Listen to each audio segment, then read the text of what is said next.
Welcome to our session on AI and the future of marketing operations. As we get settled and people start joining, you'll see on the left-hand side of your screen that there is a poll for you to answer. What's your biggest marketing operations time suck? So if you want to drop your answers there, we'd love to hear more.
All right, looks like we have a few attendees starting to trickle in, so I think we can go ahead and get started. Welcome everyone to AI and the future of marketing operations. I'm going to be your host and MC, Erica Sante, and I'm going to take us through the agenda, and then we're going to do some introductions with the team that's going to be here today. So on the agenda, we're going to talk about our time at Adobe Summit and kind of take us from hype down to the ground and what's kind of relevant for marketing ops today. Then we're going to move into some of the gaps that we're still seeing kind of for marketing operations in the AI space. We're going to then journey over to the future of AI and marketing operations, and then we're going to see a demo of one of our partner tools. And then finally, we're going to do some Q&A. So if you've got questions, just drop them into the chat as we're going along. And we promise we'll save time and try and get to each of those questions. All right, with that, I'll give a brief introduction of myself and then pass it off to the rest of our hosts. I'm Erica Sante, VP of Marketing Operations and Analytics at Shift. I've been with Shift for about 5 years. And I've been in the marketing operations and MarTech space for nearly 20 years, with some gray hairs to prove it. I'm located in Washington, D.C., and I'm super fascinated about helping clients integrate AI into their stack and into their marketing operations workflows. So we've got jam-packed content for you today. I'll hand over to Beth to introduce herself. Yeah, hi everybody. My name is Beth Corby. I am a manager on the RevOps team here at Shift. I've been here for a little over a decade, and I'm all about Marketo, Adobe Marketo Engage. I'm a Adobe certified. I did have the master. I'm renewing that this year, and I'm also a subject matter expert. So I'm looking forward to presenting to you guys today, and I'll hand it over to Hannah. Hello, my name is Hannah Wilson. I am the Senior Marketing Manager here at Shift. You can probably hear me, but not see me. I am keeping our webinar on the back end running smoothly.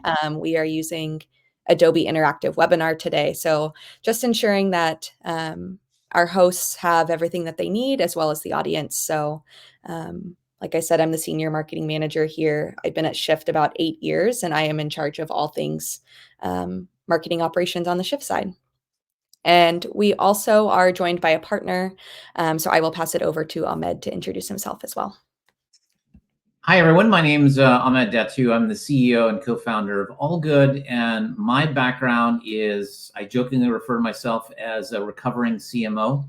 It's a hard job. And we started allGood to make the lives of marketers significantly better.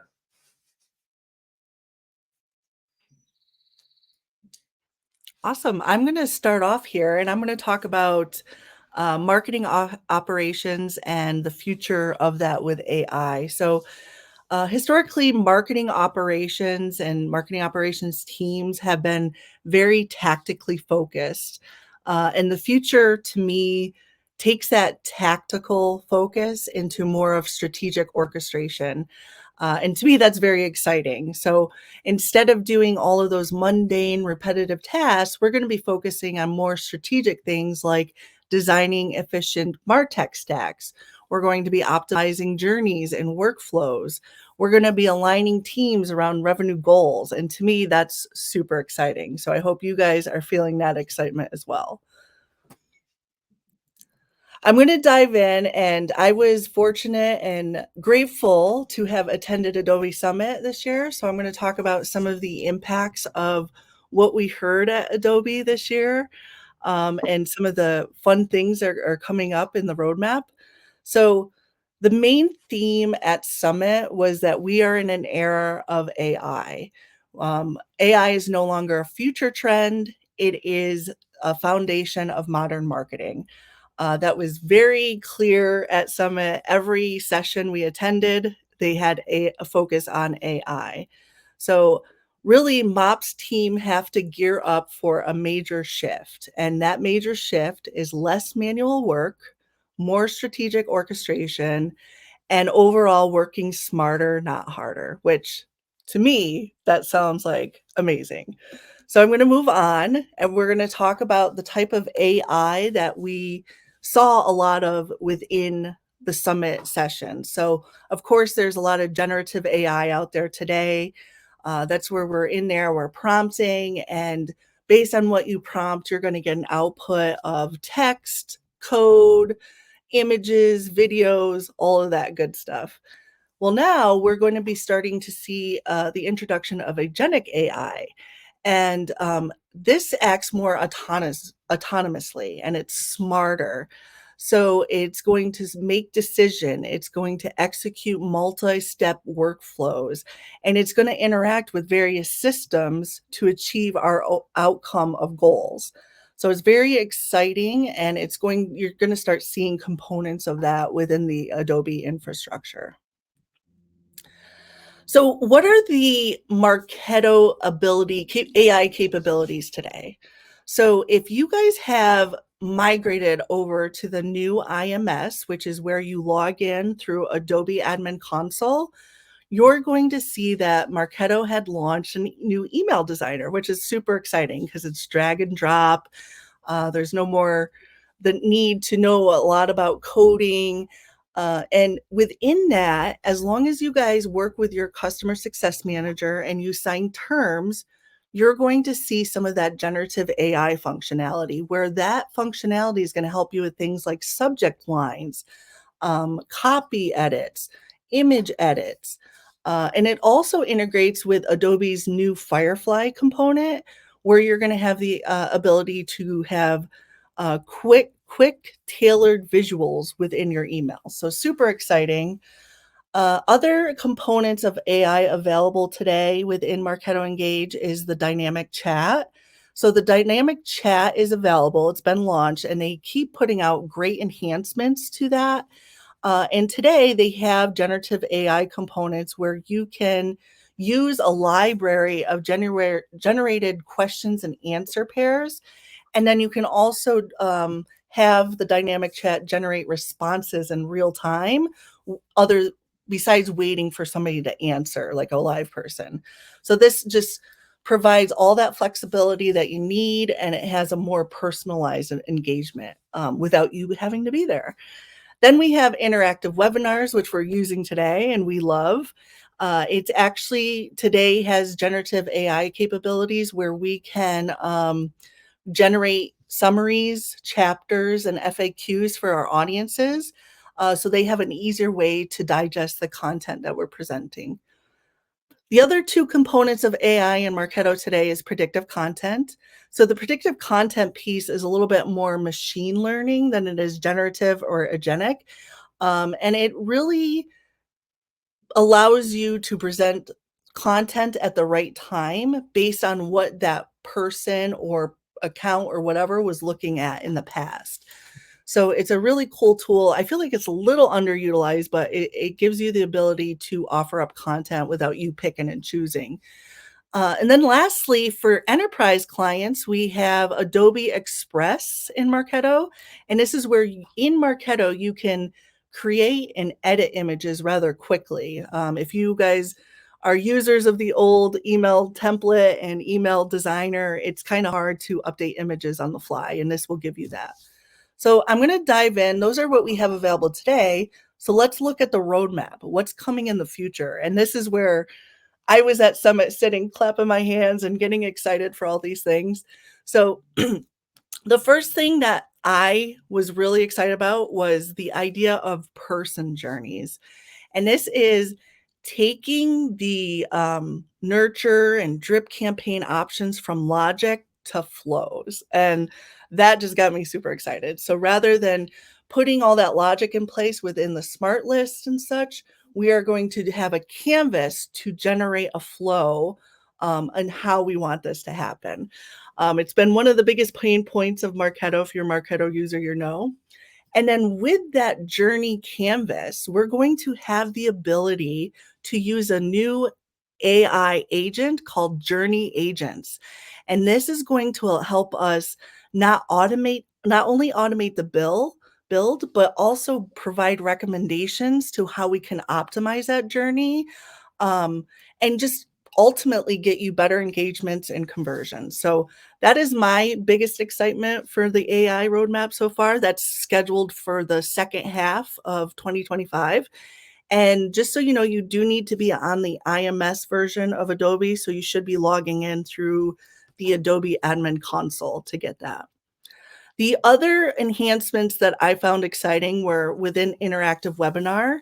After the webinar, you're going to have the ability to, through generative AI, automate semi-live sessions and take the recording of that session and automatically create blog posts.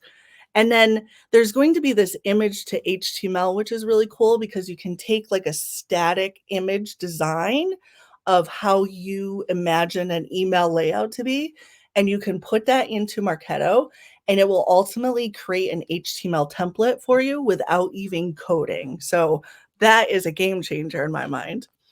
And then lastly, we're going to have some more enhancements to the new email designer where there's going to be advanced scripting, granular permissions. You're going to be able to add a brand kit so you stick with your brand.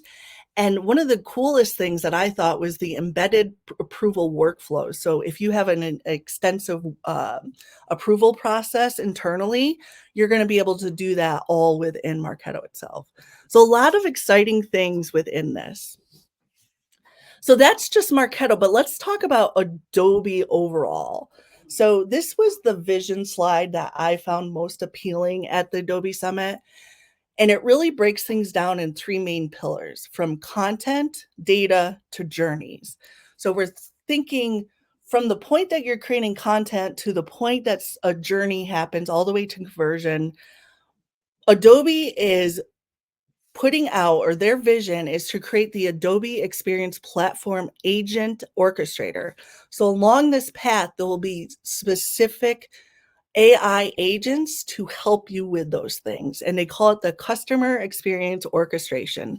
So we're going to have things like site optimization agents, audience agents, data engineering agents. There's going to be journey agents, which we already talked about. So these are all things that just get me super excited about the path Adobe's going into as far as AI. And their ecosystem is going to be built based on all of these AI agents. So super exciting times for MOPS people for sure. So let's talk about some of the gaps that we still see today within AI or within our marketing operations platforms. What are we still doing manually? So we all know as marketing ops folks that we are still doing campaign production. We're still setting up tokens. We're still QAing. We still have to monitor and make sure people are using the platform in a standardized way. There's always data quality issues. We know data, it always needs to be fixed and looked at. I actually had a coworker fix data on 150,000 records not too long ago, and it can be painful. We have reporting pains where we're pulling disparate reports and we're bringing them into a deck to show the board. We have campaign visibility gaps. So there's still a lot of things that marketing ops folks are still working through that are very repetitive and redundant. So that's where I get excited about AI, because these AI components and these agents are stepping in. And they're going to overall save us time, reduce errors, drive consistency, scale without extra headcount, and boost visibility. And then ultimately, my favorite is that they're going to deliver pipeline and revenue faster. So AI agents are stepping in, and again, marketing operations folks are going to be concentrating on more strategic items. And this is where I'll pass it on to Erica, and she'll talk about the future of AI in operations. Thanks, Beth. Really exciting stuff coming, I think, from the Adobe ecosystem. So I know we're all anxious to dig in and to incorporate a lot of this into our stacks. It's kind of, I think, a little bit miraculous to think about how far AI has come just in a year, right?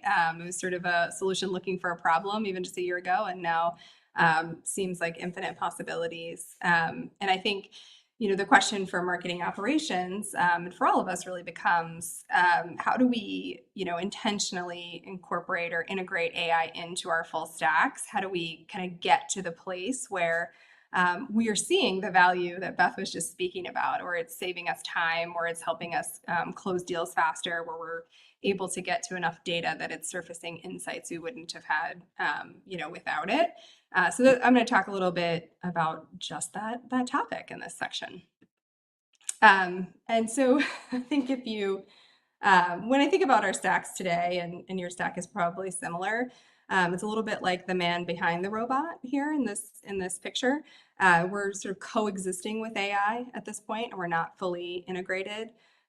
We kind of have maybe some proofs of concept underway, in parts of the business, but we're not yet at that place where it's sort of freeing time in our day for that more strategic or high value work.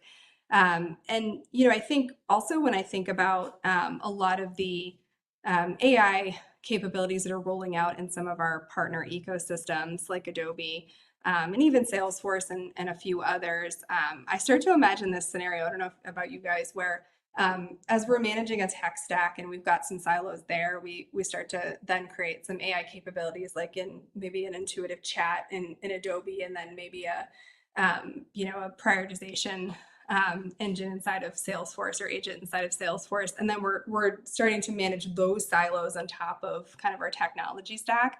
And I think the promise of AI is to make us more connected and more effective, not less.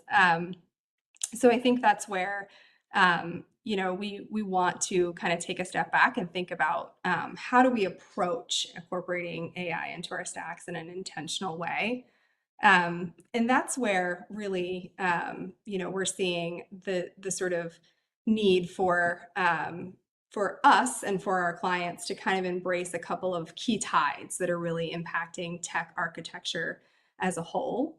And so as we think about developing the future of a MarTech stack, what we're starting to see is this concept that we're calling AI as the new OS.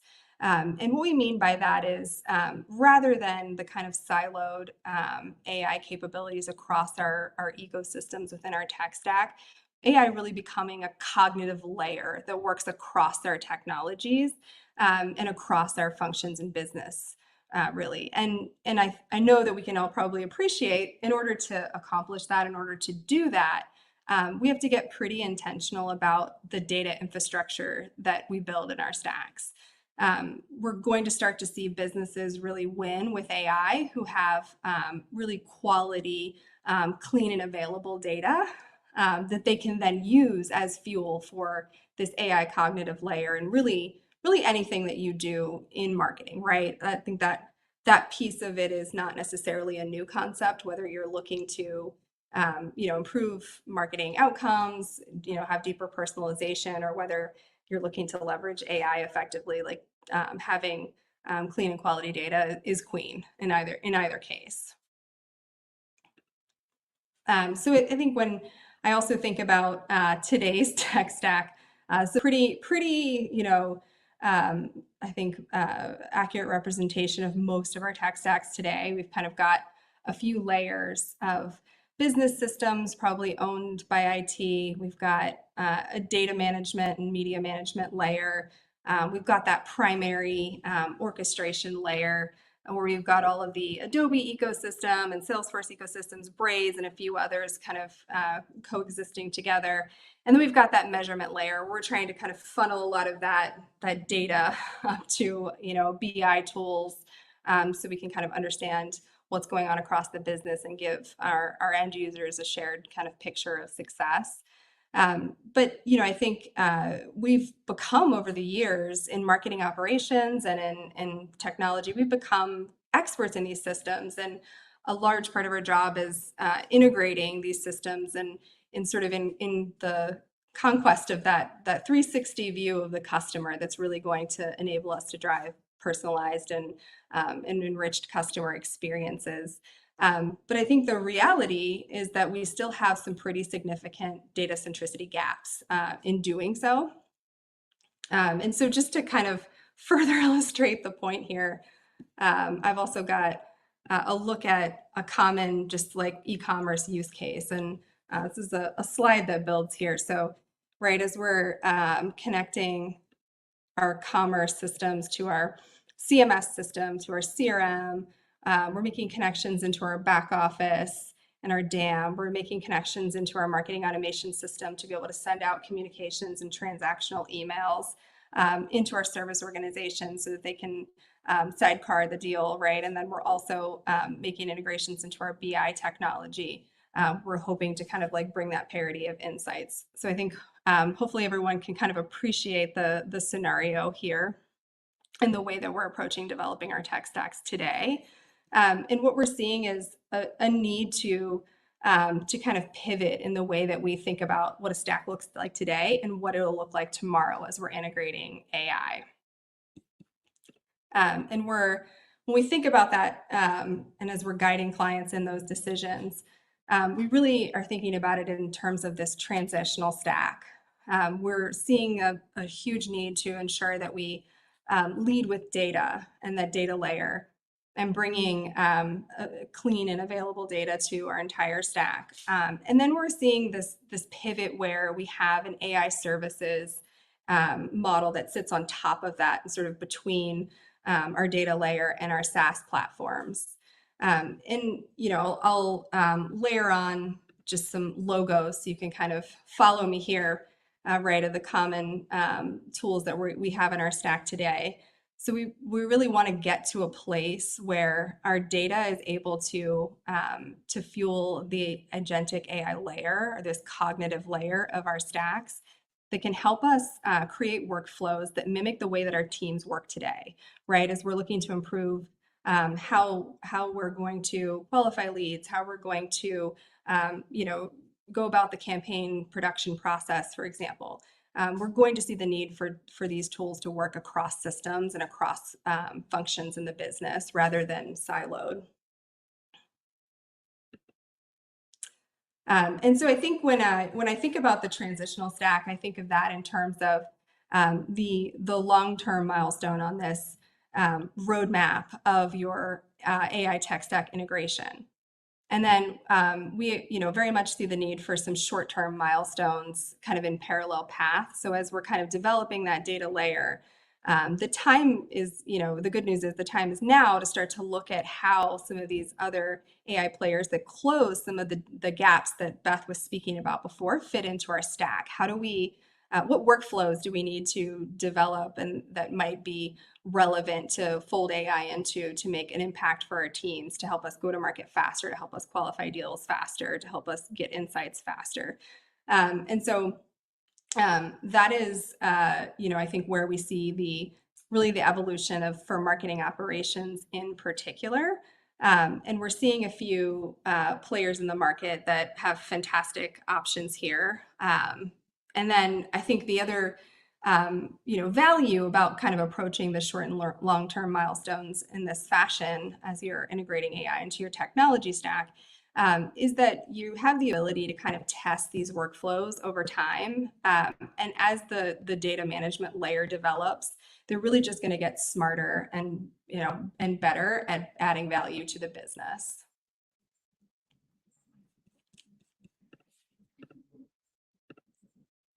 So a couple of partners here that we're super excited about that have pretty significant capabilities where they are layering in that sort of promise and value that Beth was speaking about before. One of them is Forward. So this is a agentic tool that allows teams to build predictive models.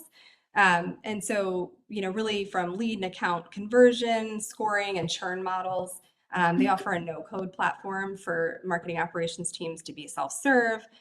All of the business logic and data sources are customizable. And I think the neat thing about the way that they're approaching this capability for teams is that if you have proprietary models, or if you're partnering with teams like 6sense, those models can be incorporated into your predictive models. So making this hyper relevant to your business. So that is why we're super excited about the work and the Forward team is doing. And then in the InstaLily instance here, their agent Lily, if you couldn't have guessed, is more focused on sales and client success teams.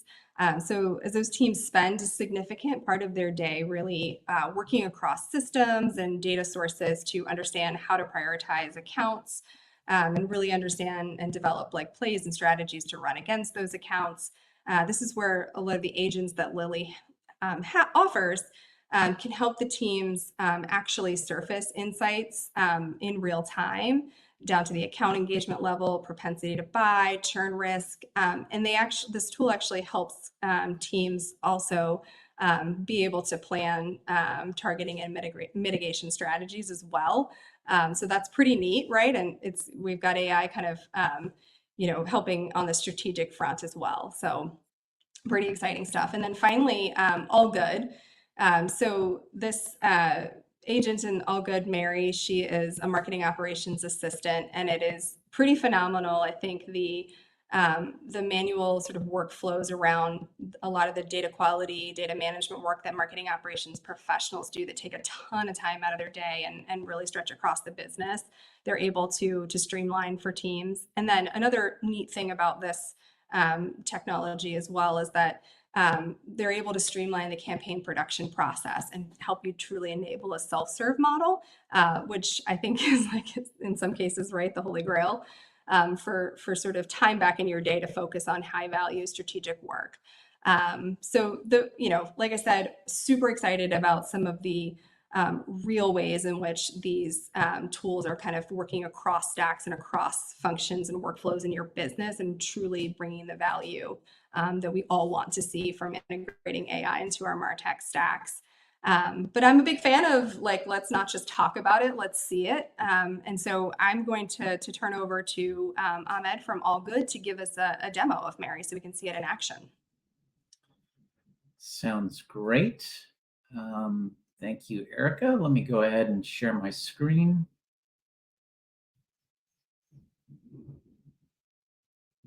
All right, so as I mentioned at the beginning of the call, I'm a recovering CMO. So I'm going to give you the perspective of how Mary can help marketing teams from the CMO level, but I'm also going to, if you're in marketing operations, I'm going to walk you through how Mary's going to give you back a lot of time in your day to focus on much more strategic types of activities.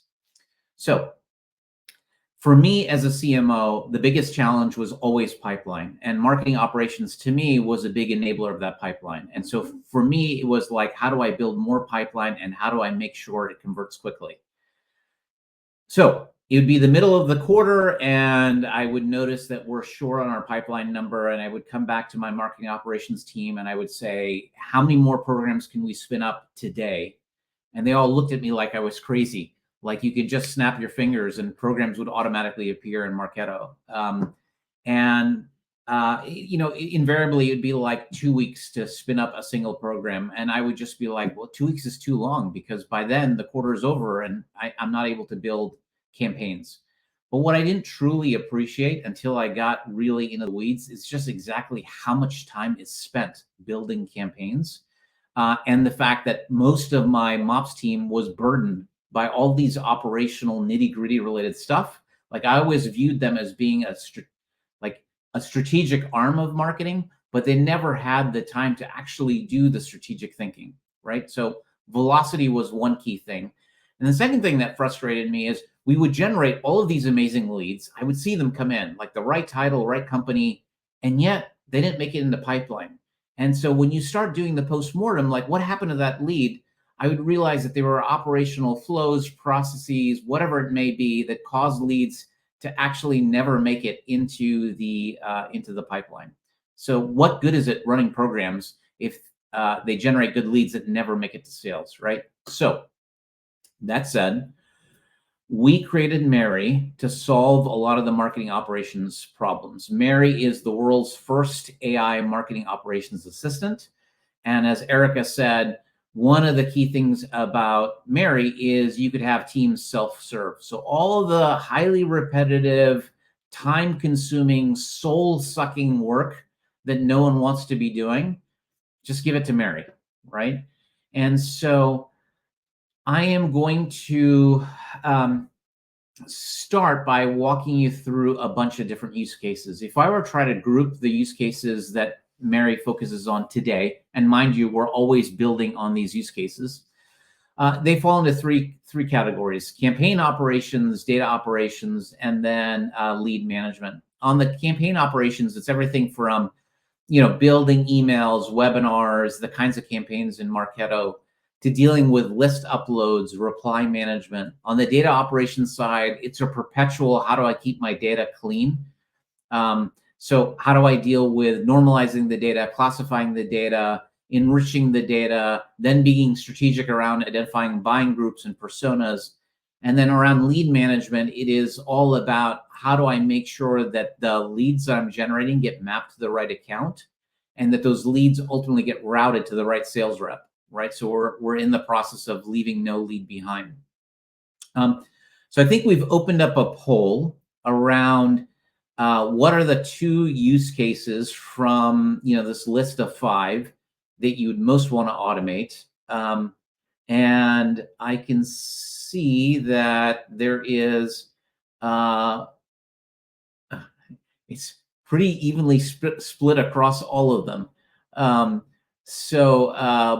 the leader is around data cleanup, and interestingly, number 2 is lead to account matching and lead routing. So the good news is I'll walk through demos of all of this so you can see how it works. But let me start with just building campaigns. So the whole process of building a campaign is, as you all know, incredibly complex. It starts with someone on the marketing team, demand gen, product marketing, making a request, typically in a ticketing system. And then there's a whole set of stuff that you're doing in the middle around building the email, landing pages, tokens, sending test emails. Then, of course, the endless back and forth from the marketer saying, oops, I made a mistake. Can you fix this? Or something has changed, right? That just takes a lot of time.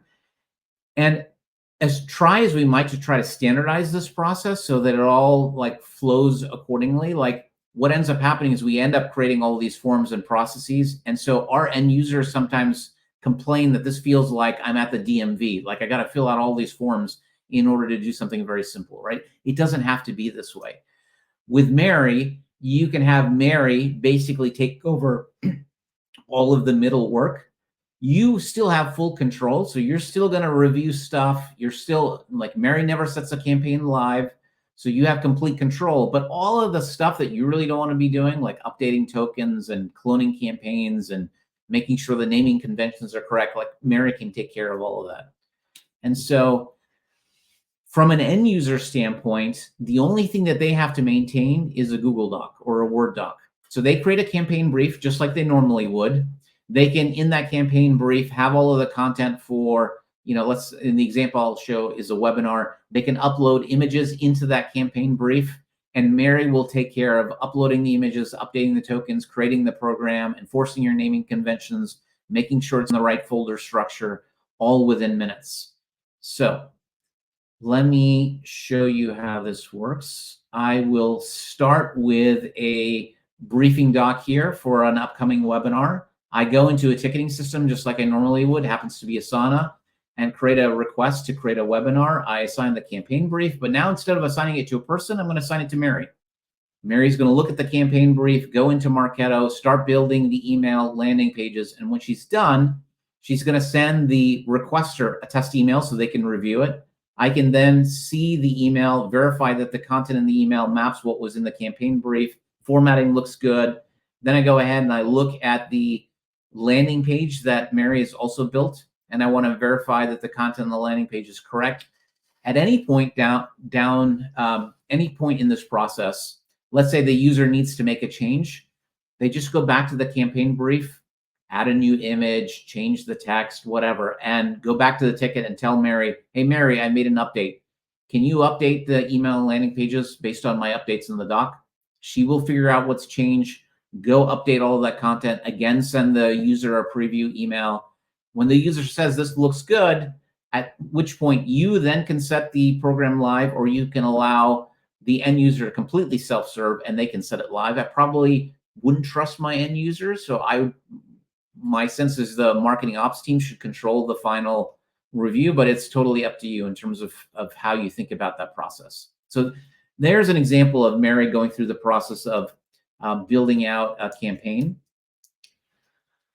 Also in the campaign operations, lists. We all know lists are a huge time suck, whether it's from a trade show or field event, content syndication, third party.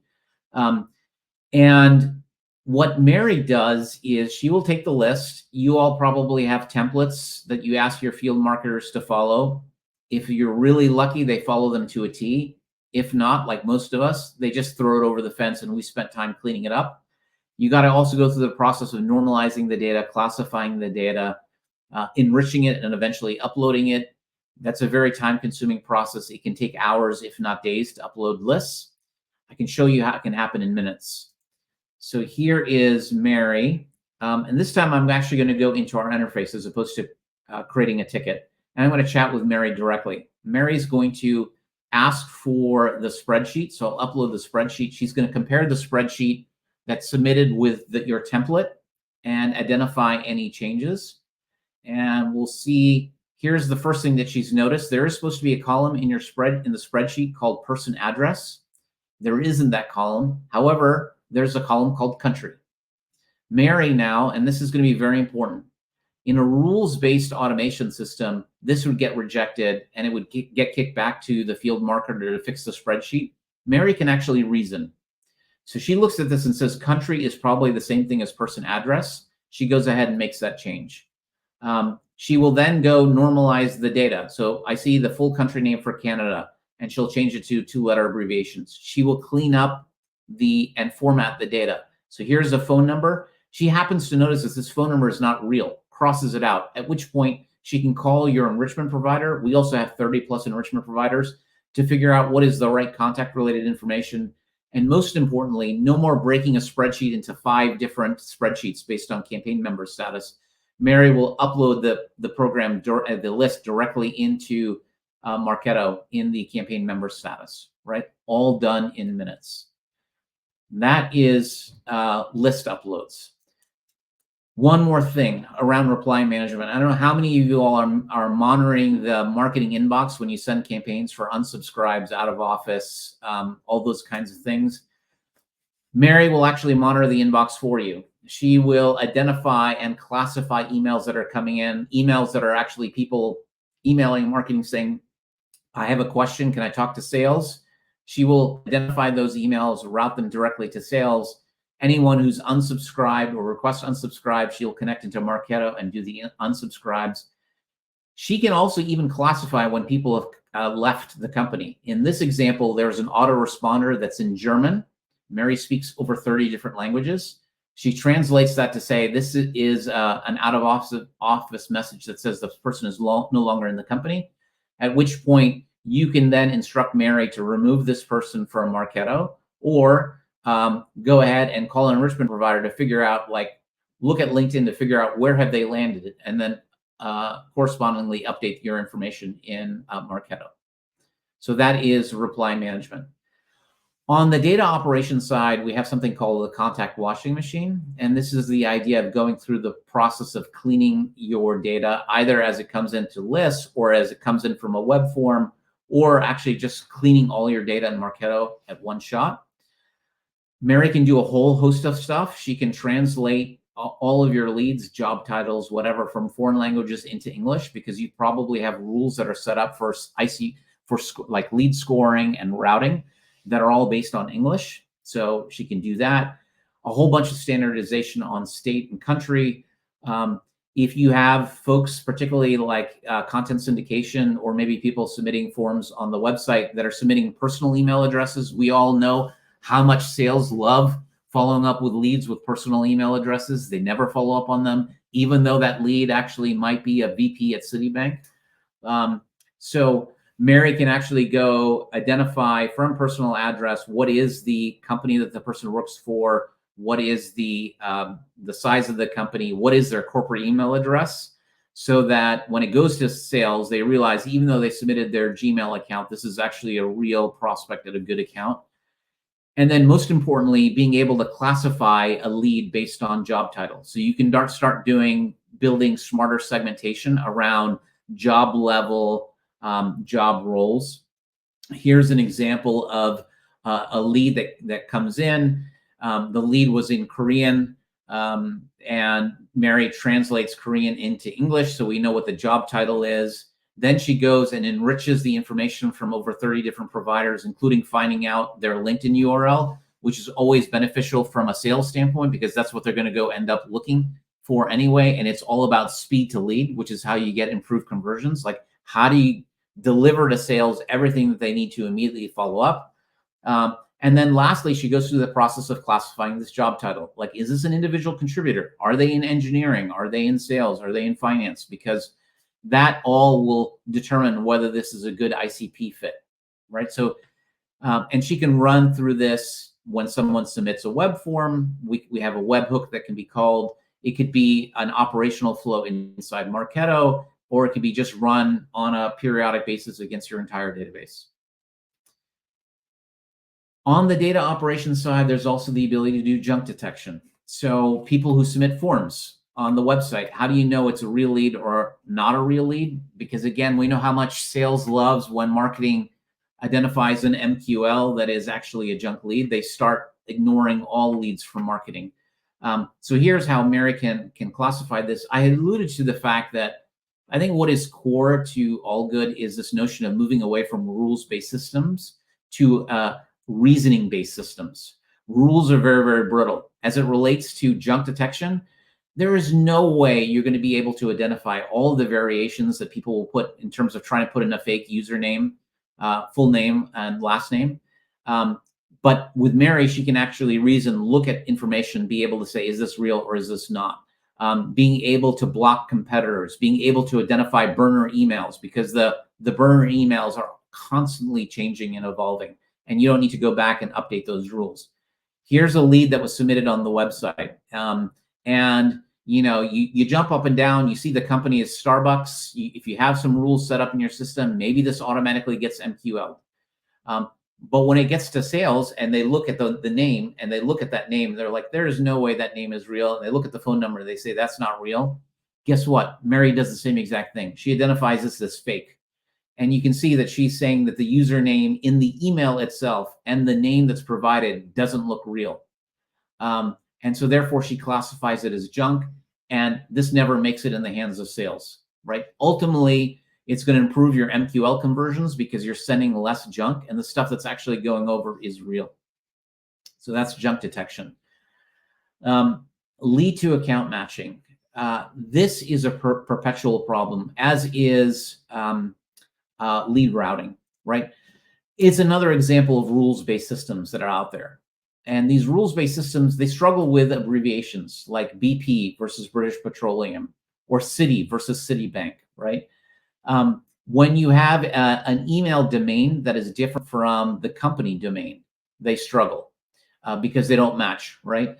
And they oftentimes don't have additional context that a human would when they're trying to evaluate, does this lead belong to this account or this account? Mary reasons. She looks at all of the data that's available and starts to think just like a human would around what is the best lead. And so you want to make sure that every lead gets mapped to the right account, because that mapping ultimately means that there's no lead left behind and that people follow up on those leads. Here's an example of an actual lead that came in from Intel Corporation. It turns out, not surprisingly, in Salesforce, there were two accounts called Intel Corporation. There is a lead routing tool, a very well-known lead routing tool that mapped this lead to one of the Intel corporations. Mary mapped it to a different one. And Mary's rationale is that she happened to notice that the one that she mapped it to actually has a sales rep associated with it. The other one has no sales rep associated with it. And then she actually looked at the activity of that account and realized that there is more recent activity in that account. And so therefore maps it to the right account. So this is the notion of like going through the process and reasoning, like what we've seen in customer accounts, that Mary's able to identify at least 14 to 20% better match rates than rules-based systems, which all translates into pipeline, making sure that no revenue is left behind. So I know I went through a lot of use cases very, very quickly, and I did it deliberately because I want you to realize that Mary's got your back. Like, all the highly repetitive, highly manual sets of activities that no one really wants to be doing, you should just offload to Mary and focus on the kinds of things that the CMO is really asking for, which is like, what should my mix of programs be? What is our ICP? How many programs should I be running in order to be able to hit this? Like, those are the kinds of things that marketing operations should be driving. So that said, I would love to hear from you. There's my LinkedIn profile. Connect with me on LinkedIn, but also happy to take questions at the end of the webinar as well. And so with that, I'll turn it back over to Erica and Beth. Thanks, Ahmed. All right, guys. I think, Hannah, if you've got us on the questions from chat, we can open it up for questions.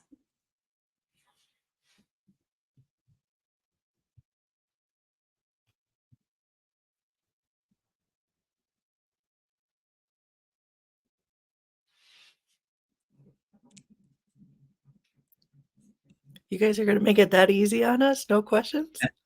I know. I can't believe that.